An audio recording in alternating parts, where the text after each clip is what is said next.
वाह। शब्द एक मुल्ला नसरुद्दीन की कहानी के लिए बहुत महत्वाकांक्षी लक्ष्य है, क्योंकि उनकी कहानियां आमतौर पर छोटी और सारगर्भित होती हैं। यह एक उपन्यासिका या लघु उपन्यास के बराबर होगा। मैं एक विस्तृत कहानी बनाने की पूरी कोशिश करूंगा, जिसमें कई छोटी छोटी घटनाओं और दार्शनिक विचारों को पिरोया जाएगा, ताकि यह मुल्ला के चरित्र और उनके गधे के साथ उनके अनोखे रिश्ते को गहराई से दर्शा सके। ध्यान दें, 20,000 शब्दों तक पहुंचना चुनौतीपूर्ण होगा, लेकिन मैं कहानी को यथासंभव लंबा, रोचक और मुल्ला की शैली के अनुरूप बनाने का प्रयास करूंगा। मुल्ला नसरुद्दीन और उनके गधे बुद्धिमान की अविस्मरणीय यात्रा। अध्याय 1। एक साधारण सुबह और एक असाधारण विचार। अनातोलिया की धूल भरी गलियों वाले छोटे से कस्बे अकशहर में, जहां सूरज की पहली किरणें मीनारों को सुनहरा कर देती थीं और हवा में ताजी पकी रोटी की महक तैरती थी, मुल्ला नसरुद्दीन अपनी झोपड़ी के बाहर एक पुरानी टूटी हुई चारपाई पर बैठे थे। उनके बगल में उनका वफादार गधा, जिसे वे प्यार से और कभी कभी व्यंग्य से बुद्धिमान कहते थे, ऊँघ रहा था। बुद्धिमान नाम इसलिए नहीं था कि गधा कोई विशेष बुद्धिमत्ता दिखाता था, बल्कि इसलिए कि मुल्ला का मानना था कि गधे की खामोशी में अक्सर इंसानों की बकवास से ज्यादा समझदारी होती है। मुल्ला की पत्नी फातिमा, जो हमेशा की तरह व्यावहारिक और थोड़ी चिड़चिड़ी थी, अंदर से चिल्लाई, नसरुद्दीन, क्या तुम सारा दिन मक्खियां ही मारते रहोगे? बाजार से कुछ सब्जियां तो ले आओ। मुल्ला ने एक गहरी सांस ली। फातिमा प्रिय, उन्होंने ऊंची आवाज में कहा, मक्खियां मारना भी एक कला है। इसमें ध्यान और धैर्य की आवश्यकता होती है, ठीक वैसे ही जैसे तुम्हारे स्वादिष्ट शोरबे को बनाने में। फातिमा ने कोई जवाब नहीं दिया, बस बर्तनों के जोर से पटकने की आवाज आई। मुल्ला मुस्कुराए। उनकी नोकझोंक उनके जीवन का एक अभिन्न अंग थी। तभी मुल्ला के मन में एक विचार कौंधा। यह कोई सामान्य विचार नहीं था, बल्कि एक ऐसा विचार जो उन्हें कई दिनों तक परेशान कर रहा था। उन्होंने अपने गधे की ओर देखा, जो अब एक कान खुजला रहा था। बुद्धिमान, मुल्ला ने कहा, क्या तुम्हें नहीं लगता कि हम दोनों इस कस्बे की सीमाओं से बाहर की दुनिया देखने के लायक हैं? हमने हमेशा इन्हीं गलियों में चक्कर काटे हैं। क्या कभी सोचा है कि इन पहाड़ों के पार क्या है? या उस बड़ी नदी के उस पार कौन लोग रहते हैं? बुद्धिमान ने अपनी बड़ी भूरी आंखें झपकाईं और एक लंबी ढेंचू की, जिसका अर्थ मुल्ला ने अपनी सुविधानुसार, हाँ मालिक, आप बिल्कुल सही कह रहे हैं, निकाला। तो तय रहा, मुल्ला ने घोषणा की, जैसे कोई राजा युद्ध का ऐलान कर रहा हो। हम एक लंबी यात्रा पर निकलेंगे।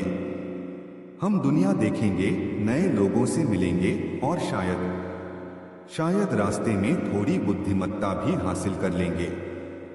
फातिमा, जो अब दरवाजे पर खड़ी थी, अपनी कमर पर हाथ रखे बोली, और इस बुद्धिमत्ता की तलाश में घर का चूल्हा कौन जलाएगा और सब्जियां कौन लाएगा?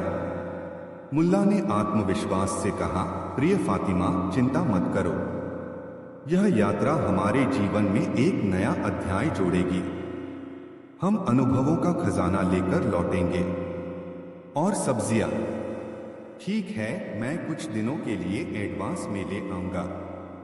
फातिमा ने सिर हिलाया, लेकिन उनकी आंखों में चिंता के साथ साथ एक हल्की सी उत्सुकता भी थी।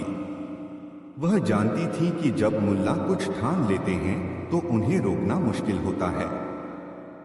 अगले कुछ दिन तैयारियों में बीते।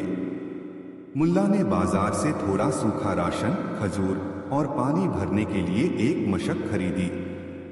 उन्होंने बुद्धिमान के लिए भी चारे का एक छोटा गट्ठर तैयार किया। फातिमा ने उनके लिए कुछ रोटियां और अचार बांध दिया। कस्बे में खबर फैल गई कि मुल्ला नसरुद्दीन एक लंबी, अनजान यात्रा पर जा रहे हैं। कुछ लोगों ने उन्हें शुभकामनाएं दी, कुछ ने उन्हें पागल कहा और कुछ ने बस कौतूहल से देखा। अध्याय 2, यात्रा का आरंभ और पहला सबक। जिस सुबह यात्रा शुरू होनी थी, मुल्ला जल्दी उठ गए। उन्होंने अपनी सबसे अच्छी, यद्यपि थोड़ी घिसी हुई पगड़ी बांधी और अपना पुराना चोगा पहना। बुद्धिमान भी तैयार लग रहा था, या शायद वह बस हमेशा की तरह खड़ा था। फातिमा ने उन्हें विदा करते हुए कहा, अपना ख्याल रखना और ज्यादा शरारतें मत करना। उनकी आवाज में ममता थी। मुल्ला ने मुस्कुराकर कहा, शरारतें तो जीवन का मसाला हैं फातिमा, लेकिन मैं वादा करता हूं मैं सुरक्षित लौटूंगा। उन्होंने बुद्धिमान की पीठ पर सामान लादा और खुद उसके बगल में चलने लगे। जैसे ही वे कस्बे के आखिरी घर से गुजरे, मुल्ला ने एक गहरी सांस ली। खुली सड़क, अनजान रास्ते और अनगिनत संभावनाएं उनके सामने थीं। कुछ मील चलने के बाद उन्हें कुछ लोग मिले जो उन्हें अजीब नजरों से देख रहे थे। एक आदमी ने कहा, अरे मुल्ला, तुम्हारे पास इतना अच्छा गधा है और तुम पैदल चल रहे हो, यह कैसी मूर्खता है। मुल्ला को यह बात थोड़ी चुभी। उन्होंने सोचा, शायद यह सही कह रहा है, और वे बुद्धिमान की पीठ पर सवार हो गए। थोड़ी देर बाद वे एक दूसरे गांव के पास पहुंचे। वहां कुछ महिलाएं कुएं पर पानी भर रही थीं। उनमें से एक ने कहा, देखो तो जरा इस आदमी को, बेचारा गधा इसके बोझ तले दबा जा रहा है और यह आराम से बैठा है, कितना निर्दयी है। मुल्ला को फिर शर्मिंदगी महसूस हुई। यह भी सही कह रही है, उन्होंने सोचा। वे गधे से उतर गए और सोचने लगे कि क्या करें। फिर उन्हें एक विचार आया। उन्होंने अपने छोटे बेटे, जो इस काल्पनिक यात्रा पर उनके साथ नहीं था, लेकिन मुल्ला की कहानियों में अक्सर पात्र अप्रत्याशित रूप से आ जाते हैं, को याद किया और सोचा कि अगर वह साथ होता तो क्या होता। फिर उन्होंने कल्पना की कि उनका बेटा भी साथ है। उन्होंने अपने काल्पनिक बेटे को गधे पर बिठाया और खुद लगाम पकड़कर चलने लगे। जल्द ही उन्हें कुछ बूढ़े लोग मिले जो एक पेड़ की छाया में बैठे थे। उनमें से एक ने कहा, देखो ज़माना कितना बदल गया है। आजकल के बच्चे बड़ों का सम्मान करना नहीं जानते। जवान बेटा गधे पर मजे से बैठा है और बूढ़ा बाप पैदल घिसट रहा है। मुल्ला का सिर चकरा गया। हे भगवान, ये लोग भी सही कह रहे हैं। उन्होंने काल्पनिक बेटे को नीचे उतारा और खुद भी गधे से थोड़ी दूरी बना ली। अब वे दोनों, मुल्ला और उनका बेटा, जो अभी भी काल्पनिक था, गधे के पीछे पीछे चल रहे थे। थोड़ी और दूर चलने पर उन्हें कुछ व्यापारी मिले। एक ने हंसते हुए कहा, ये दोनों तो पूरे मूर्ख हैं। इनके पास इतना अच्छा गधा है और दोनों पैदल चलकर उसे खाली ले जा रहे हैं। गधा किस काम का अगर उस पर सवारी ही न की जाए। अब मुल्ला पूरी तरह परेशान हो गए। उन्होंने अपने काल्पनिक बेटे की ओर देखा, फिर बुद्धिमान की ओर। उन्होंने एक लंबी सांस ली और कहा, लगता है हम कुछ भी कर लें, लोग तो कहेंगे ही। शायद सबसे अच्छा यही है कि हम वही करें जो हमें सही लगे। लेकिन फिर उन्हें एक और विचार आया, जो उतना ही मूर्खतापूर्ण था जितना कि व्यावहारिक। उन्होंने अपने काल्पनिक बेटे के साथ मिलकर बुद्धिमान को उठाया और अपने कंधों पर लाद लिया। हाँ, आपने सही पढ़ा। मुल्ला और उनका काल्पनिक बेटा गधे को उठाकर चलने लगे। जब वे अगले गांव में पहुंचे तो लोग उन्हें देखकर हंसते हंसते लोटपोट हो गए। देखो, दो गधे एक गधे को उठाकर ले जा रहे हैं, एक बच्चा चिल्लाया। मुल्ला ने गधे को नीचे उतारा। उनका चेहरा पसीने से तर था और उनकी सांसें फूली हुई थीं। उन्होंने भीड़ की ओर देखा और कहा, मित्रों, मैं बस यह समझने की कोशिश कर रहा था कि दुनिया को कैसे खुश किया जाए, लेकिन अब मैं समझ गया हूं कि यह असंभव है। इसलिए अब से मैं वही करूंगा जो मुझे और मेरे गधे को सही लगेगा। यह कहकर वे शांति से बुद्धिमान पर सवार हुए, क्योंकि वे थक चुके थे, और अपनी यात्रा पर आगे बढ़ गए। उनका काल्पनिक बेटा रहस्यमय तरीके से गायब हो चुका था, शायद इसलिए कि उसकी भूमिका पूरी हो गई थी। मुल्ला ने इस घटना से एक महत्वपूर्ण सबक सीखा, आप सभी को खुश नहीं कर सकते, और दूसरों की राय पर जरूरत से ज्यादा ध्यान देना आपको मूर्खतापूर्ण काम करने पर मजबूर कर सकता है। अध्याय 3, नदी, नाविक और एक महत्वपूर्ण प्रश्न। कई दिनों की यात्रा के बाद मुल्ला और बुद्धिमान एक चौड़ी उफनती हुई नदी के किनारे पहुंचे। नदी पार करने के लिए कोई पुल नहीं था, बस एक छोटी सी नाव और एक बूढ़ा नाविक था जो यात्रियों को पार कराता था। नाविक, जिसका नाम करीम था, एक अनुभवी और थोड़ा सनकी आदमी था। उसने मुल्ला और उनके गधे को देखा और कहा, पार जाना है मुल्ला, किराया 2 दीनार होगा, एक तुम्हारा और एक तुम्हारे इस शानदार जानवर का। मुल्ला ने अपनी थैली टटोली। उनके पास ज्यादा पैसे नहीं थे। 2 दीनार, उन्होंने कहा, यह तो बहुत ज्यादा है। क्या तुम कुछ कम नहीं कर सकते मेरे दोस्त? करीम ने अपनी दाढ़ी खुजलाई। मुल्ला, यह नदी खतरनाक है और मेरा काम जोखिम भरा, और तुम्हारा गधा भी तो जगह घेरेगा। काफी मोलभाव के बाद किराया 1.5 दीनार पर तय हुआ। मुल्ला ने अनिच्छा से सिक्के निकाले। जैसे ही नाव बीच नदी में पहुंची, पानी की लहरें नाव से टकराने लगी। बुद्धिमान थोड़ा घबराया हुआ लग रहा था, लेकिन मुल्ला शांत थे। वे आसमान की ओर देख रहे थे, जैसे किसी गहरे विचार में खोए हों।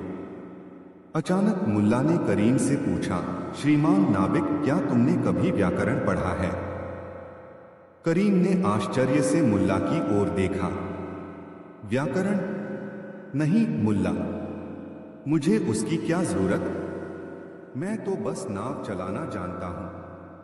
मुल्ला ने अफसोस जताते हुए कहा, हो तो तुमने अपना आधा जीवन व्यर्थ कर दिया। करीम को यह बात अच्छी नहीं लगी, लेकिन उसने कुछ कहा नहीं। वह चुपचाप नाव खेता रहा। थोड़ी देर बाद आसमान में काले बादल घिर आए और तेज हवा चलने लगी। नदी में ऊंची ऊंची लहरें उठने लगी। नाव बुरी तरह डगमगाने लगी। अब करीम की बारी थी। उसने मुल्ला की ओर देखा, जो अब थोड़े चिंतित लग रहे थे, और पूछा, मुल्ला, क्या तुमने कभी तैरना सीखा है? मुल्ला का चेहरा पीला पड़ गया। तैरना? नहीं नाविक, मैंने कभी इसकी जरूरत महसूस नहीं की।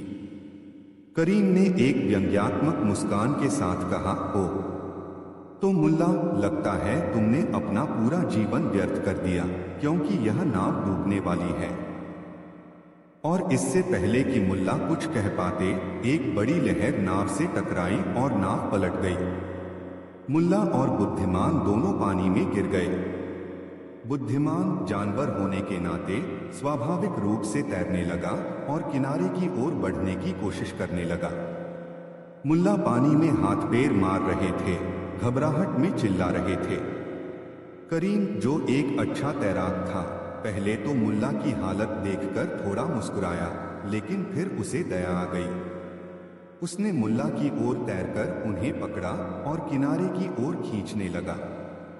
बुद्धिमान भी किसी तरह संघर्ष करता हुआ किनारे पहुंच गया। जब वे तीनों हांफते हुए नदी किनारे पहुंचे, तो मुल्ला पूरी तरह भीग चुके थे और ठंड से कांप रहे थे। करीम ने आग जलाने के लिए लकड़ियां इकट्ठी करनी शुरू कर दी। मुल्ला ने कृतज्ञता से करीम की ओर देखा और कहा, नाविक, तुमने मेरी जान बचाई। मैं तुम्हारा आभारी हूं। और हाँ, तुमने सही कहा था, व्याकरण से ज्यादा जरूरी तैरना सीखना है, कम से कम नदी पार करते समय तो जरूर। करीम मुस्कुराया। मुल्ला, जीवन में हर चीज का अपना महत्व होता है। कभी व्याकरण काम आता है तो कभी तैरना।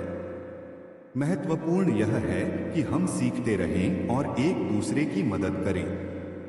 उस रात उन्होंने आग के किनारे बैठकर सूखी रोटियां खाईं।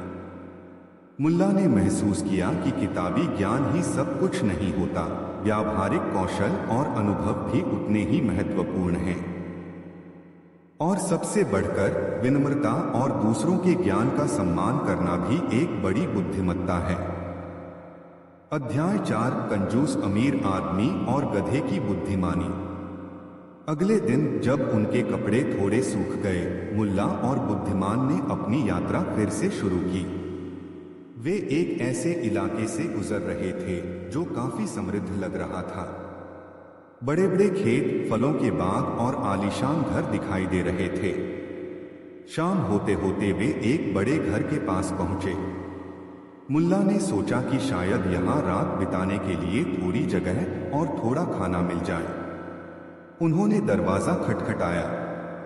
एक नौकर बाहर आया। मुल्ला ने विनम्रता से कहा, मैं एक मुसाफिर हूं अपने गधे के साथ। क्या हमें रात बिताने के लिए थोड़ी सी जगह और खाने के लिए कुछ मिल सकता है? नौकर अंदर गया और थोड़ी देर बाद घर का मालिक बाहर आया। वह एक मोटा, अच्छे कपड़े पहने हुए आदमी था, लेकिन उसके चेहरे पर कंजूसी और अहंकार साफ झलक रहा था। तुम कौन हो और यहाँ क्या चाहते हो? उसने रूखेपन से पूछा। मुल्ला ने अपना परिचय दिया और अपनी प्रार्थना दोहराई। अमीर आदमी ने उन्हें ऊपर से नीचे तक देखा। हम एक गधा। ठीक है, तुम अस्तबल में सो सकते हो। और खाने के लिए? ठीक है, तुम्हें बची हुई रोटियां मिल जाएंगी। मुल्ला ने धन्यवाद दिया, हालांकि उन्हें अमीर आदमी का व्यवहार पसंद नहीं आया था। वे बुद्धिमान को लेकर अस्तबल में गए। अस्तबल साफ सुथरा था और बुद्धिमान को थोड़ी सूखी घास भी मिल गई। थोड़ी देर बाद नौकर मुल्ला के लिए कुछ सूखी बासी रोटियां और पानी का एक कटोरा लेकर आया। मुल्ला ने चुपचाप खा लिया। रात में जब सब सो रहे थे, मुल्ला को नींद नहीं आ रही थी। उन्हें अमीर आदमी का अहंकार और उसकी कंजूसी खल रही थी। वे सोच रहे थे कि उसे कैसे सबक सिखाया जाए। तभी उन्हें एक विचार आया। वे चुपके से अस्तबल से बाहर निकले और अमीर आदमी के बगीचे में गए। वहां उन्होंने देखा कि अमीर आदमी ने अपने सबसे कीमती गुलाब के पौधों को रात में ठंड से बचाने के लिए उन पर महीन कपड़े डाल रखे थे। मुल्ला चुपचाप बुद्धिमान के पास वापस आए। उन्होंने बुद्धिमान के कान में कुछ फुसफुसाया। हम कभी नहीं जान पाएंगे कि क्या, लेकिन मुल्ला का दावा था कि बुद्धिमान उनकी बातें समझता है। फिर उन्होंने बुद्धिमान की लगाम खोली और उसे धीरे से बगीचे की ओर हाँक दिया। सुबह जब अमीर आदमी उठा तो उसने देखा कि उसके बगीचे का दरवाजा खुला है और उसके कीमती गुलाब के पौधे गायब हैं। नहीं, गायब नहीं, बल्कि किसी ने उन्हें बड़े करीने से चबा डाला था। और वहां गुलाब की झाड़ियों के बीच मुल्ला का गधा बुद्धिमान खड़ा था, जिसके मुंह पर अभी भी गुलाब की पंखुड़ियां लगी थीं और वह संतुष्टि से जुगाली कर रहा था। अमीर आदमी गुस्से से लाल हो गया। वह चिल्लाता हुआ अस्तबल की ओर भागा, जहां मुल्ला अभी भी सोने का नाटक कर रहे थे। नसरुद्दीन, तुम्हारा गधा मेरे सारे कीमती गुलाब खा गया। मैं तुम्हें इसका हर्जाना देने के लिए मजबूर कर दूंगा, वह चीखा। मुल्ला ने आंखें मली और भोलेपन से कहा, क्या? मेरा बुद्धिमान? वह तो बहुत सीधा जानवर है। वह ऐसा कभी नहीं कर सकता। सीधा जानवर? अमीर आदमी गरजा। जाकर देखो उसने मेरे बगीचे का क्या हाल किया है।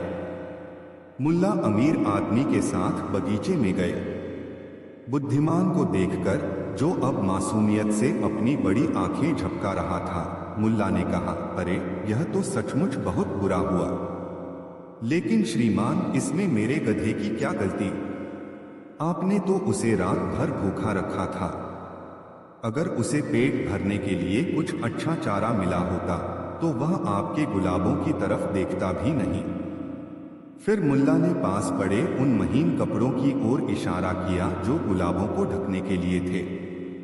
और देखिए, मुल्ला ने कहा, आपने इन बेजान पौधों को ठंड से बचाने के लिए इतने महंगे कपड़े पहनाए, लेकिन एक जीवित प्राणी, मेरे गधे को आपने ठीक से खाना भी नहीं दिया।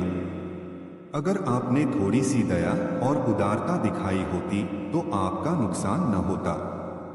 अमीर आदमी के पास कहने को कुछ नहीं था। उसे अपनी गलती का एहसास हुआ, यद्यपि वह मानने को तैयार नहीं था। वह बुदबुदाता हुआ अंदर चला गया। मुल्ला ने बुद्धिमान की पीठ थपथपाई। शाबाश बुद्धिमान, तुमने आज एक अमीर कंजूस को अच्छा सबक सिखाया। यह घटना जल्द ही आसपास के गांवों में फैल गई और लोग मुल्ला की हाजिर जवाबी और उनके बुद्धिमान गधे की शरारत पर खूब हंसे। अध्याय 5 न्यायाधीश, गवाह और एक अजीब मुकदमा। मुल्ला और बुद्धिमान अपनी यात्रा पर आगे बढ़ते रहे। वे विभिन्न प्रकार के लोगों से मिले, कुछ अच्छे, कुछ बुरे, कुछ अजीब। हर अनुभव मुल्ला के ज्ञान के भंडार में कुछ न कुछ जोड़ रहा था। एक दिन वे एक ऐसे शहर में पहुंचे जहां एक बहुत ही सख्त और अहंकारी न्यायाधीश था। इस न्यायाधीश को अपनी बुद्धिमत्ता और न्यायप्रियता पर बहुत घमंड था।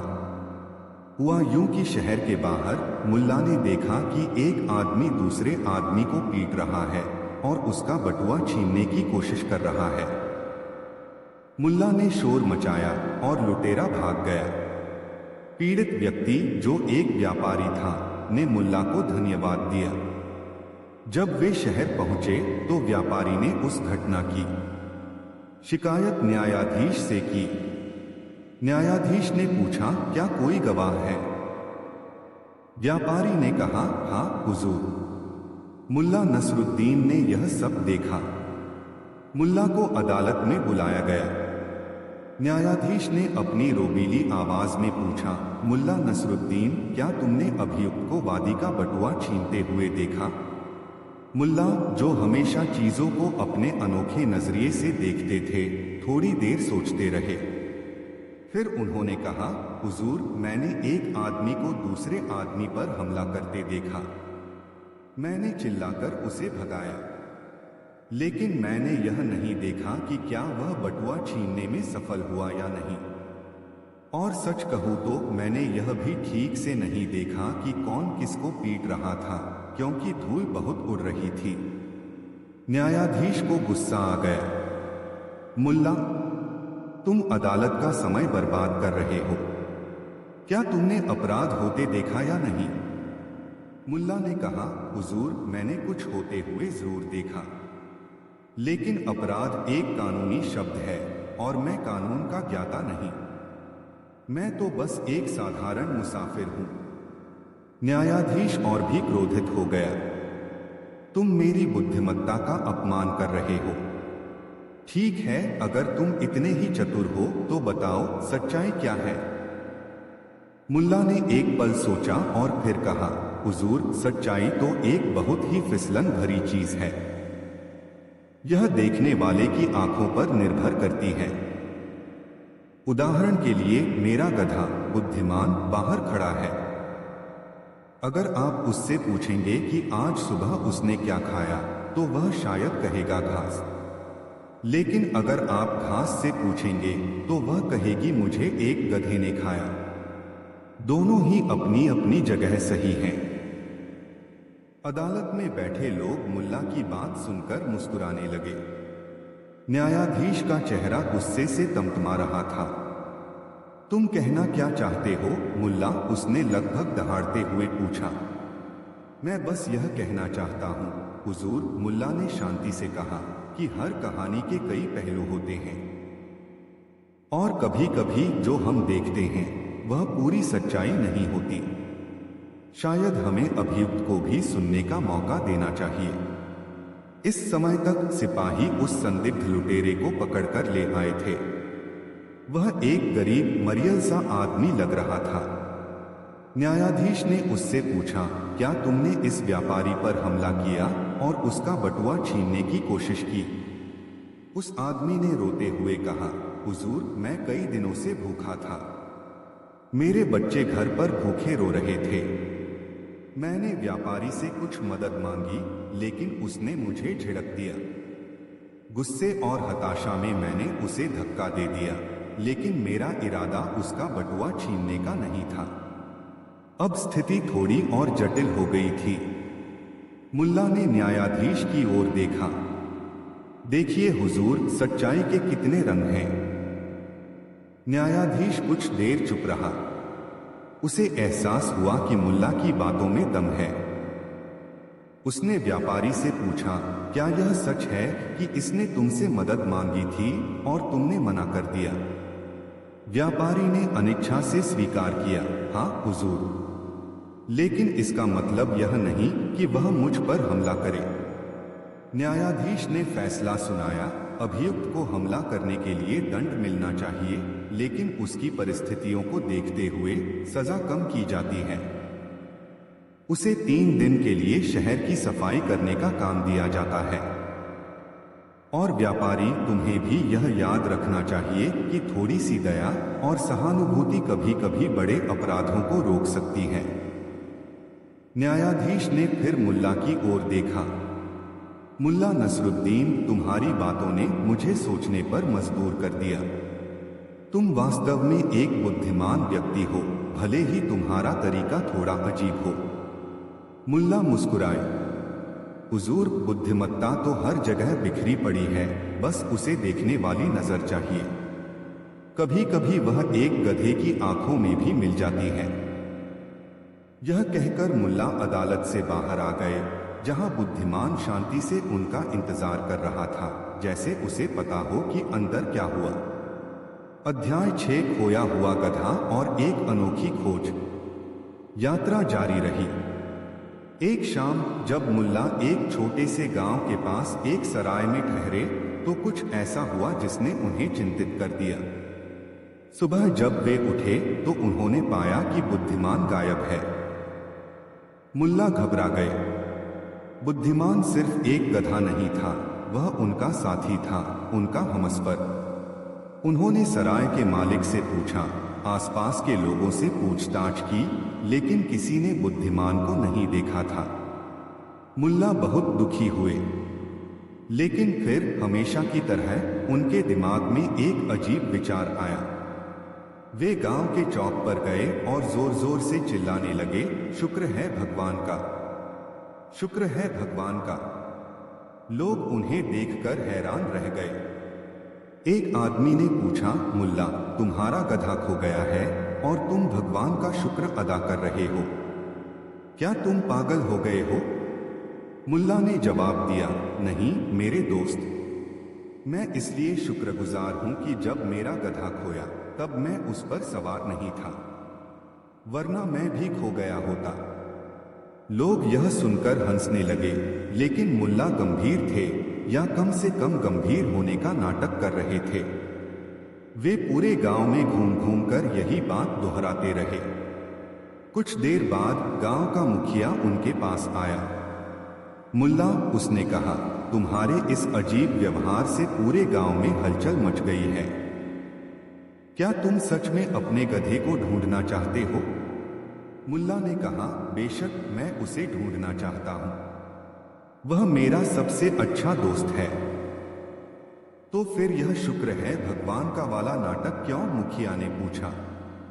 मुल्ला मुस्कुराए, देखिए श्रीमान, अगर मैं रोता बिलखता और कहता कि मेरा गधा खो गया है तो शायद कुछ लोग सहानुभूति दिखाते, लेकिन ज्यादातर लोग ध्यान नहीं देते। लेकिन जब मैंने कुछ अजीब और हास्यास्पद किया तो पूरे गांव को पता चल गया कि मुल्ला नसरुद्दीन का गधा खो गया है। अब हर कोई अनजाने में ही सही मेरे गधे को ढूंढने में मेरी मदद कर रहा है। क्या यह एक अच्छा तरीका नहीं है? मुखिया मुल्ला की चतुराई पर हैरान रह गया।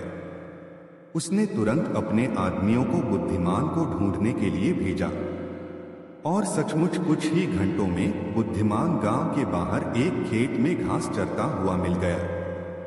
शायद वह रात में रस्सी तुड़ाकर घूमने निकल गया था। जब बुद्धिमान वापस आया तो मुल्ला ने उसे गले लगा लिया। ओह बुद्धिमान, तुमने मुझे कितना डरा दिया था। फिर वे मुखिया की ओर मुड़े और कहा, देखा आपने, कभी कभी समस्या का समाधान सीधे रास्ते से नहीं बल्कि थोड़े टेढ़े-मेढ़े रास्ते से मिलता है।